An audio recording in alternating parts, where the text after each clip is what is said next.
said, "I'd like to address the media for a moment. People are questioning whether we're in the baseball business or the circus business. Let me be really clear. We're in the circus business." The names Klein chooses to create spectacle aren't as random as they might appear. The Yard Goats makes a very logical kind of sense for Hartford. You just have to change your perspective a bit to see it. The moniker refers to the small cars that pulled larger trains through the rail yards decades ago. The scrappy sound of the name invokes a spirit of stubbornness and irreverence, traits that Hartford residents enthusiastically cite to describe their city's character. Because the name sounds so wrong at first, but so right once you stop to think about it, the Yard Goats would soon become an inside joke that only Hartforders would get, and that's why the name ultimately worked.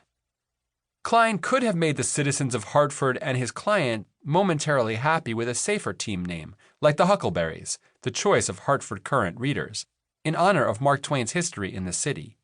He would have gotten the high fives and the approval we're all after, and his firm would almost certainly be struggling in a sea of sameness now.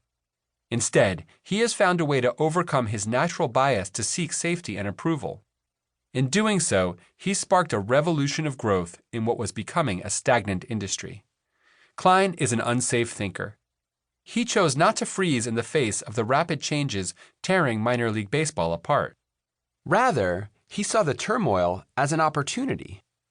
He approached the problem with a spirit of courage and playfulness that he knew industry experts wouldn't accept and would thus put his reputation at risk. And in doing so, he discovered a kind of genius in the bizarre and counterintuitive form of iron pigs, flying squirrels, and yard goats. But why are there so few Jason Kleins out there?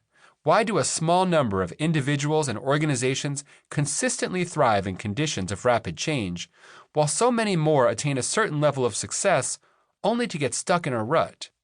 Why do so few of us take a flexible, nimble approach to unfamiliar challenges, while the rest of us hold on to outdated or incremental solutions? Why, when the need for bold, intelligent risks becomes obvious, do we instinctively reach for safety and stability? In 2013, when I first heard about Klein, these questions were becoming urgent to the point of obsession for me. The advertising company I'd founded was on the verge of collapse. Our problem came down to our fixation on a so-called creative process that was crushing our creativity. What's worse, it was all my fault.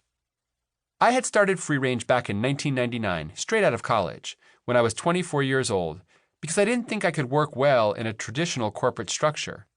I had trouble following rules and predetermined processes, and I figured that if I worked in a bureaucratic company, I'd inevitably get fired. I was determined that Free Range would allow creative teams to experiment freely, entertaining even the most outlandish ideas. Our early successes bore the concept out. We made a 4-minute online cartoon about the problems with factory farming that starred trench-coated animals. The Matrix reached 30 million viewers long before most people had even heard of internet video, making them laugh at and then act on an issue nobody had been talking about. Another film, The Story of Stuff, broke all the rules of online marketing, clocking in at 20 minutes, trying to convince people that shopping just isn't the point of life. Played by teachers in thousands of classrooms across the globe, it wound up with even more viewers than The Matrix. As these wacky wins mounted, our name became synonymous with offbeat, internet-savvy ways of changing the world. We loved where we were. But as our firm grew from 2 to 40 people, so did the pressures I felt to make our successes repeatable and predictable. To serve our growing list of clients, I made what seemed like a mature decision: to fashion a rigorous process for us to follow. And thus I began to morph from the 24-year-old who hated rules into a 38-year-old seeking safety in them. I subscribed to management magazines, hired consultants, and instituted standard operating procedures, detailing a step-by-step path to creative success. I even wrote a book about our storytelling methodology, leading to a constant stream of people seeking my expert advice. Deep down, though, I always felt uncomfortable dispensing this wisdom. I suspected I was still a student of the concepts I was now so confidently teaching. I answered questions quickly and decisively, fearing exposure of my inner uncertainty. The methods that I developed provided some needed structure to our projects, but the process I'd imposed was also starting to tear my team apart.